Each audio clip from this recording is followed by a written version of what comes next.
Shalom, shalom. Davon Mays here with Clouds of Torah, and we are continuing our original sin series. Did we all fall with Adam and Eve? So, jumping right back in, we're going to go ahead and deal with David again, because for those who don't know, David is the model Messiah and King of Israel. All the kings are compared to David. The future king will be compared to David. He's actually even called David, even though it's not literal David, but the house of David in general. If you read Ezekiel 37, it says, "My servant David will sit on that throne." But it's talking about the house of David. So let's get into this. So, thou hast showed unto thy servant David, my father, great mercy. 1 Kings 3:6. And Solomon said, Thou hast showed unto thy servant David, my father, great mercy, according as he walked before thee in truth and in righteousness and in uprightness of heart with thee, and thou hast kept for him this great kindness, that thou hast given him a son to sit on his throne, as it is this day. How did David walk before God in truth? How did he do this with the stain of original sin? Because even in the New Testament, Luke 1:6, speaking of Zacharias and Elizabeth, says, then they were both righteous before God, walking in all the commandments and ordinances of the Lord blameless. Now, it's interesting because in the book of Acts, it talks about, why would you lay this yoke upon us, which neither us or our forefathers could keep, right? So if the stain of original sin was so bad, how was David able to be righteous, upright, and walk before God in truth and receive this great mercy? These are questions that, these need to be answered if somebody's going to hold you to the standard of original sin. So, dealing with David, blessed is he whose transgression is forgiven, whose sin is covered. If you have original sin, how did it get covered? How can it be covered? Psalm 32, 1-5. Blessed is he whose transgression is forgiven, whose sin is covered. Blessed is the man unto whom the Lord imputeth not iniquity, and in whose spirit there is no guile. How is this even possible with the original sin doctrine? When I kept silence, my bones waxed old through my roaring all day long. For day and night thy hand was heavy upon me. My moisture is turned into the drought of summer. Selah. I acknowledged my sin unto thee, and mine iniquity have I not hid. I said, I will confess my transgressions unto the Lord, and thou forgavest the iniquity of my sin. Selah. So we see when David acknowledged his sin, he was forgiven. That means if you make a mistake, you can be forgiven. You're not doomed forever a sinner, as taught by many. So how was David forgiven? 2 Samuel 12:13. And David said unto Nathan, I have sinned against the Lord. And Nathan said unto David, the Lord hath put away thy sin, thou shalt not die. He confessed. Right here in Psalm 32:5, I acknowledge my sin unto thee, and my iniquity have I not hid. I said, I will confess my transgressions unto the Lord, and thou forgavest the iniquity of my sin. David said, I have sinned. He acknowledged his sin. Proverbs 28:13 tells us, he that covereth his sin shall not prosper, but whoso confesseth and forsaketh them shall have mercy.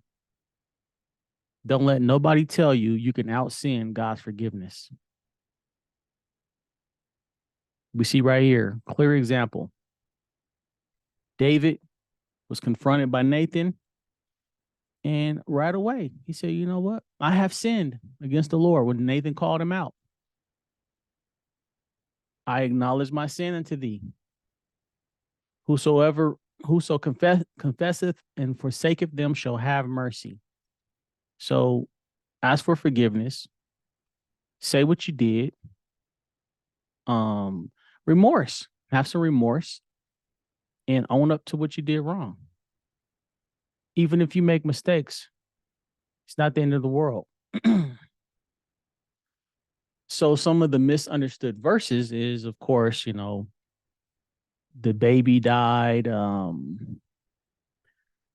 children dying for the sins of the father, things of this nature. So Ezekiel 18:20 says, only the one who sins will die. A child won't bear a parent's guilt, and a parent won't bear a child's guilt.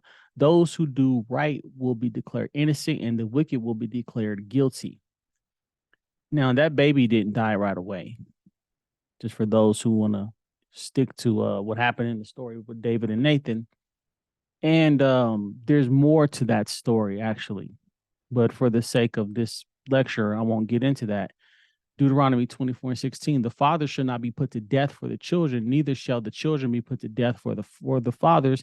Every man shall be put to death for his own sin. So you can't die in place of somebody else.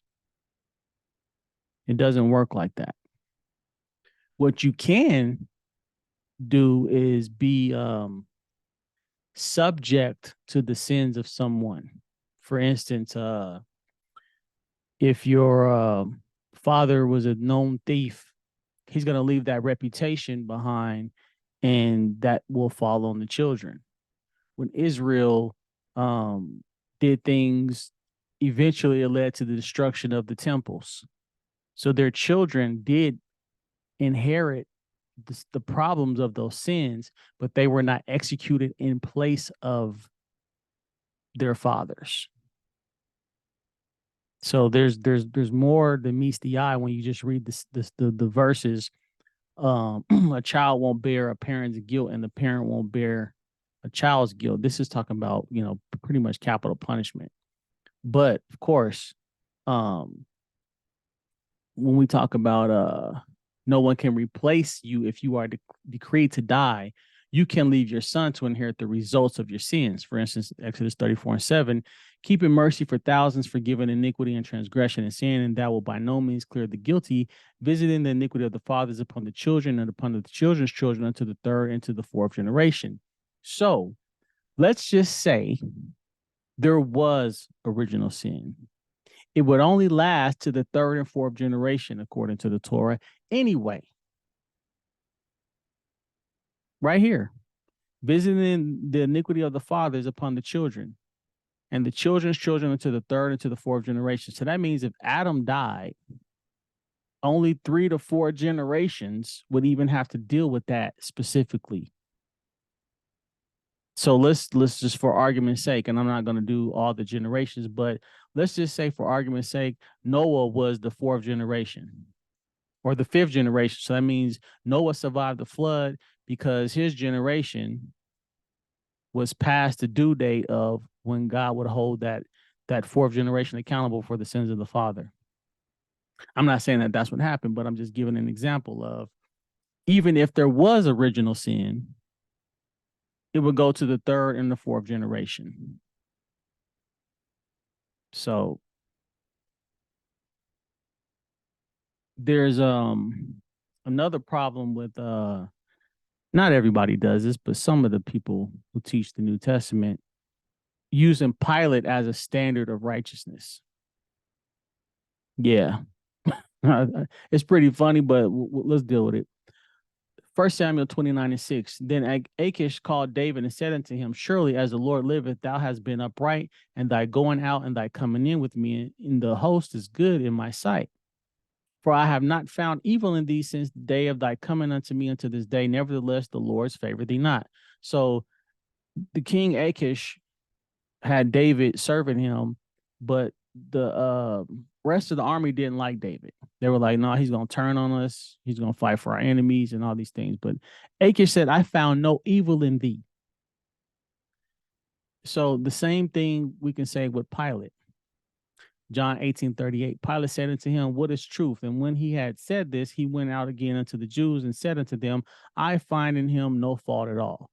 So if you use Pilate as a righteous judge, as a righteous, good judge of character, then you should have no problem using Achish. Now, I believe Achish was a Philistine. So why would, Achish and Pilate be used to be good judges of character for Israelites? They don't keep the Torah. They would keep the Philistines would have to keep the Torah of the Gentiles or the laws of Noah. But are you really going to use Achish as a good judge of character? He didn't find nothing wrong with David, right? But the Philistines didn't like him. They was like, nah, we good. Now we got Pilate saying he finds no fault with Jesus, but you're going to really use Pilate as a standard of good character? If you read the history of Pilate, he wasn't such a good guy. Matter of fact, this is what he thought about the Torah law. The Romans did not care about Jewish laws. Acts 18:14-16. And when Paul was now about to open his mouth, Gallio said unto the Jews, if it were a matter of wrong or wicked lewdness, O ye Jews, reason would that I should bear with you. But if it be a question of words and names and of your law, look ye to it, for I will be no judge of such matters. And he drave them from the judgment seat. I don't want anything to do with this. This is y'all's laws. You deal with it. You judge them. I don't care. John 18:29-31. Pilate then went out unto them and said, what accusation bring ye against this man? They answered and said unto him, if he were not a malefactor, we would not have delivered him up unto thee. Then said Pilate unto them, take ye him and judge him according to your law. The Jews therefore said unto him, it is not lawful for us to put any man to death. So we see two Romans saying, look, we don't care about your laws. If he's breaking Roman law, that's one thing. But if he's breaking your laws, you judge him. Now, obviously, the Jews said, well, we can't kill nobody, so we bringing them to you. They couldn't do the capital punishment according to the book of John. Some people say that they did have a Sanhedrin and could people put people to death. But according to right here in John, it's saying that they didn't. So depending on who you want to go with. The point is, the Romans did not care about Jewish laws. So even if Pilate did say, oh, I find no fault in Jesus, does that mean he was really innocent of Jewish laws? You're going to use Pilate to be the judge of that? Because you're probably not going to use Achish to be a judge of Israel, saying that David was righteous. So, you see what I'm saying? So if you're going to use one, you got to use the other one if you're going to be fair. And this right here is a whole problem because Paul said he got authority from the Jewish high priests to go and kill and persecute Christians, but they said that they don't have this authority. So where did Paul really get this authority? And Paul was a Roman, and he was related to the Herodians, and he says, he gives shout outs to Caesar's household. That's a whole nother lecture. I got a lecture called Daniel warned us against Christianity. So have another video with the Exodus Project. Shout out to Steve talking about written from Rome, showing that the New Testament is very friendly with Rome, for lack of a better term. So the Romans didn't care about Jewish laws. So why exactly will we care what Pilate had to say that Jesus was innocent? But the point that I'm making here is this. They didn't find no evil with these people, but we can't use that as a standard. But we can use Psalms as a standard. We can use 2 Samuel as a standard. We can use Proverbs 28:13 as a standard. We can use 1 Kings 3:6 as a standard. We can use the Torah as a standard, because when it says David walked before thee in truth, we know the Torah in Psalms says the Torah is the truth. And we know David kept the Torah. Yeah, he made some mistakes, but he repented. Obviously, right here in the Psalms, he was forgiven. Thou forgaveth the iniquity of my sin. So even if David had original sin, he was forgiven. for the things that he did. He acknowledged it. He confessed. He got the mercy. So again, the father should not be put to death for the children. So we wouldn't be put to death for what Adam did. And even if there was original sin, it would only go into the third and fourth generation. It's very clear. So again, if you're going to say, well, Jesus was innocent, he didn't have original sin. Even Pilate didn't find no fault in him.